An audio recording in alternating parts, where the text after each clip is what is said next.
Bienvenue dans ton séquencing en escalier. Le séquencing de flow en escalier, en vérité, il est un petit peu magique. Et si tu devais en retenir un, ce serait celui-ci en premier. Pourquoi? Parce que le séquencing flow en escalier, il te permet d'improviser. Il te permet d'improviser, pourquoi? Parce que c'est, comme tu l'auras compris dans la leçon théorique, une façon de ramener une marche, une posture après une posture étant une marche. Donc typiquement, tu pourrais très bien ne pas avoir le temps de préparer ton cours et de faire un flow en escalier sur le moment parce que c'est facile à mémoriser, c'est étage après étage. La deuxième raison pour laquelle le flow en escalier est magique, c'est que ça permet à tes élèves de se familiariser avec justement cette notion de flow. En rajoutant les mouvements les uns après les autres avec un ordre qu'ils vont retenir facilement, une posture ou deux postures maximum à chaque fois, c'est hyper facile à retenir et ils vont pouvoir vraiment rentrer dans cette espèce de flow, un mouvement, une respiration. Donc tu vas pouvoir aller chercher dans l'intensité à mesure que tu vas répéter les postures, puisque tu vas donner moins d'indications à chaque fois sur les premières et garder des indications sur l'avant-dernière et la dernière avant de passer à la suite. Et c'est comme ça qu'on construit un flow en escalier.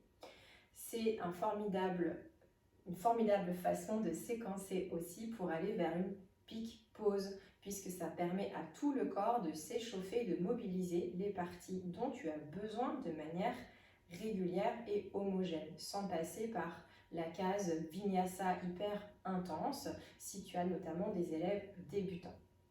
Et enfin, ce séquencing en escalier est particulièrement adapté aussi aux séries, puisque tu pourrais très bien décortiquer une salutation, par exemple, posture après posture, et du coup monter l'intensité avec pourquoi pas ramener des variations à chaque fois, comme on l'a vu au module 1. Donc tu vois, avec le flow en escalier, c'est vraiment une façon de ramener de la créativité avec très peu d'éléments. Donc tu vas très vite comprendre le scénario. On admet que nous partons à l'avant du tapis.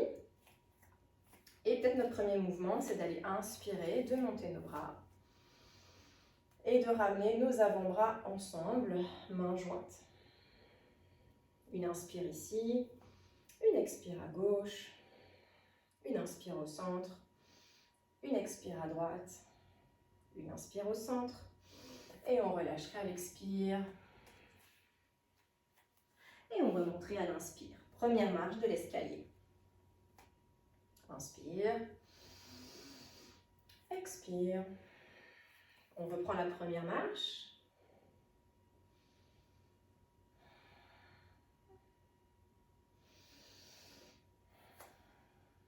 Et on va commencer à rajouter la deuxième. Admettons, j'ai envie d'aller reculer ma jambe droite et de poser mon genou droit à l'arrière. J'entame ma deuxième marche sur une inspiration, je monte mes bras, puis je vais garder cette notion de torsion, puis je vais ramener ici un parallèle avec mes bras.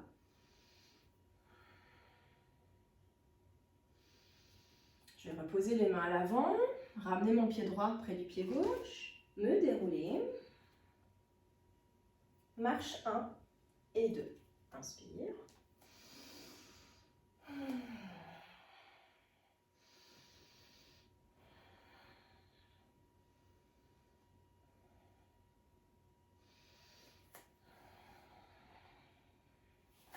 Marche 2.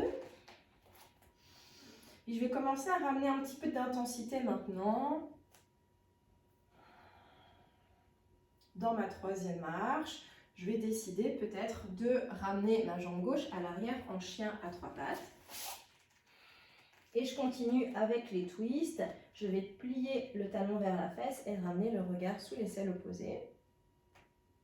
Ramener mon grand pas gauche à l'avant. Pied droit. On remonte. Troisième marche.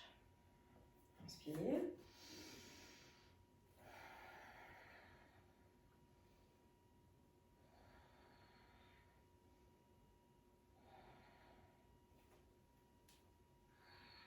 Donc, tu l'as compris, pour l'instant, je ne suis que d'un seul côté. Je construis mon flow du même côté. C'est un choix pédagogique, tu pourrais très bien faire à chaque fois. À droite et à gauche, à toi de voir. troisième marche. Je vais monter ma quatrième marche et je décide que là, je ne ramène plus mon pied droit, mais je vais passer en guerrier 3, hyper progressivement avec Kali Mudra à l'avant. Et on reviendrait les deux pieds au sol pour pouvoir redémarrer directement. Et après, à toi de voir si tu continuerais avec une cinquième marche, une cinquième et peut-être une sixième marche en rajoutant des twists.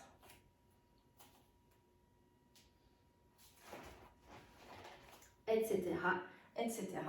Tu as compris l'idée, d'accord? L'idée, c'est d'être cohérente avec des variations si tu en rajoutes et avec l'intensité qui va monter au fur et à mesure de ton escalier, ok? Maintenant, admettons, tu voudrais, donc là, je t'ai montré un flow en escalier, pardon, j'ai pas forcément prévu de peak pause, c'est plutôt pour le flow. Je suis vraiment dans mon intensité respiratoire, ou à la fin, une fois que mon flow est construit, je vais le répéter 3 fois en entier et tout recommencer de l'autre côté. Et je peux faire un cours complet avec ça, tu l'auras compris, ça prend un petit peu de temps.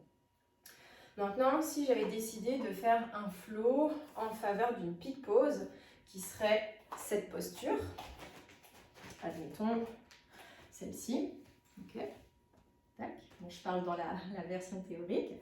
Du coup, tu choisirais de faire un flow en escalier qui soit cohérent avec ce dont tu recherches, ok? Donc, on commencerait par des postures peut-être en fermeture, en étage 1 et 2. Peut-être on passerait sur des guerriers justement pour ouvrir en étage 3, 4, 5. Puis on rajouterait ensuite à la plusieurs variations avec des ouvertures, des bras plutôt en arrière. Ça, c'est vraiment toi qui vois, mais là, l'idée, c'est qu'à la fin, tu arriverais au bout de tes 5, 6, 7, 8 marches d'escalier à ta posture finale, ok? Et puis enfin, tu pourrais te servir du flow en escalier dans des salutations qui montent en intensité ou dans lesquelles tu voudrais amener des variations. Pour enchaîner une salutation de manière très fluide, je choisirais plutôt le flow en mala, qui est bien plus approprié au séquencing flowy pour des salutations.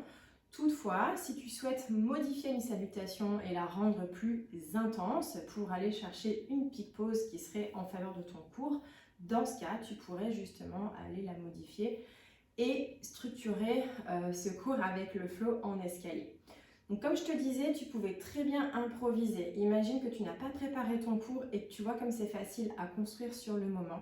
Tu peux t'inspirer d'une salutation au soleil, tu peux t'inspirer d'une séquence que tu connais déjà et tu viens juste la revisiter en décortiquant morceau après morceau. Une posture ou 2 postures maximum vont solidifier chaque marche et du coup venir faire un ensemble cohérent par rapport à ton thème ou autre ou à la zone du corps que tu auras choisi. Donc voilà pour ce flow en escalier, une super trousse de secours, y compris en last minute. Et n'hésite pas, si tu avais des blocages par rapport à un séquencing ou un flow que tu voulais créer, par rapport à une posture phare sur laquelle tu bloquais, par rapport à un flow que tu aimes beaucoup et que cette façon de séquencer va te permettre de revisiter pour monter l'intensité, je t'en prie, partage ta création sur le fil Telegram ou via un lien YouTube que tu partagerais pour avoir peut-être nos avis, pour que nous pratiquions aussi avec toi et pour qu'on continue de s'inspirer les unes et les autres.